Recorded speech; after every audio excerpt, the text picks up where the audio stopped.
দেশের সবচেয়ে বড় উদ্যোক্তা ভিত্তিক শো হিসেবে বাংলাদেশের কন্টেন্ট শিল্পে এক নতুন যুগের সূচনা করল শার্ক ট্যাঙ্ক বাংলাদেশ। গত শুক্রবার ২৬ এপ্রিল থেকে শুরু হয়েছে বাংলাদেশে প্রথমবারের মতো এই বিশ্বখ্যাত রিয়ালিটি শো। বহুল প্রত্যাশিত এই শোটির মাধ্যমে সারা দেশে বিনোদন, জ্ঞান প্রদান, উদ্ভাবন এবং বিনিয়োগের সুযোগগুলোর ওপরে আলোকপাত করতে সক্ষম হবে। শার্ক ট্যাঙ্ক সম্ভাবনাময় উদ্যোক্তাদের তাদের ব্যবসায়িক ধারণা বিনিয়োগকারীদের একটি প্যানেলের কাছে উপস্থাপন করতে দেয়। এই বিনিয়োগকারীরা শার্ক হিসেবে পরিচিত। কোনো উদ্যোক্তার কাছে যদি একটি নতুন পণ্যের প্রোটোটাইপ অথবা একটি বিদ্যমান পণ্য বা পরিষেবা অথবা ব্যবসা বৃদ্ধির পরিকল্পনা থাকে, তাহলে তাদের ধারণায় বিনিয়োগ করার জন্য ৫ জন শার্ককে রাজি করাতে হবে। তারা ব্যবসাটিকে পছন্দ করলে উদ্যোক্তাদের সাথে একটি চুক্তির মাধ্যমে নগদ অর্থ প্রদান করবেন। শার্ক ট্যাঙ্ক বাংলাদেশের প্রথম পর্বে ১ কোটি টাকারও বেশি বিনিয়োগ করা হয়েছে। এই পর্বে এসেছিলেন ৪ জন সম্ভাবনাময় উদ্যোক্তা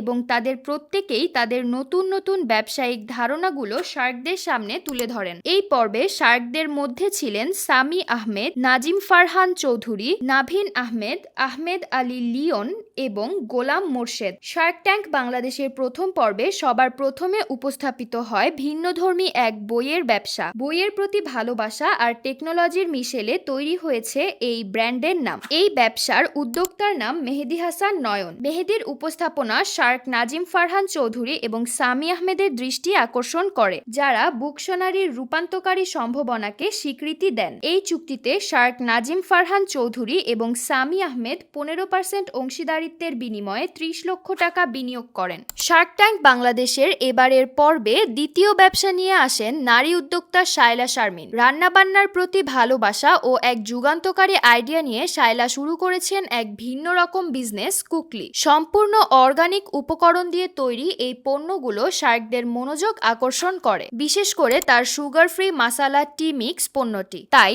শার্ক গোলাম মোর্শেদ, নাজিম ফারহান চৌধুরী এবং আহমেদ আলী 40% ইকুইটি অংশীদারিত্বের বিনিময়ে ৩০ লক্ষ টাকা বিনিয়োগ করেন উদ্ভাবনী এই বিজনেসে। ইকো কাটলার সমস্যা থেকেই তৈরি হয় সমাধান, আর সেই সমাধানকে ব্যবসায় পরিণত করাই হচ্ছে এক সফল উদ্যোক্তার কাজ। এমনই একজন দূরদর্শী হলেন মোহাম্মদ আজিজুল হক, ইকো কাটলারের সহপ্রতিষ্ঠাতা ও সিইও। শার্ক ট্যাঙ্ক বাংলাদেশের প্রথম পর্বে তৃতীয় উদ্যোক্তা আজিজুল হক পরিবেশ বান্ধব কাঠ ও বাঁশের তৈরি কাটলারি এবং স্ট্রয়ের একটি বিজনেস ইকো কাটলার নিয়ে আসেন। দুর্ভাগ্যবশত ইকো কাটলার এই রাউন্ডে কোনো চুক্তি করতে পারেননি। বিউটি সলিউশন এরপর নিজের তৈরি স্কিন কেয়ার ব্র্যান্ড নিয়ে আসেন ঢাকা নারায়ণগঞ্জ থেকে ২৫ বছর বয়সী নারী উদ্যোক্তা নাজনীন আক্তার ডালিয়া। ত্বকের যত্নে অর্গানিক উপকরণের ওপর অগাধ বিশ্বাসী এই উদ্যোক্তার ব্যবসার নাম বিউটি সলিউশন। ত্বকের যত্নে ভেষজ উপকরণের প্রতি উদ্যোক্তা ডালিয়ার একনিষ্ঠতা শার্কদের মন জয় করে। তাই সম্মানিত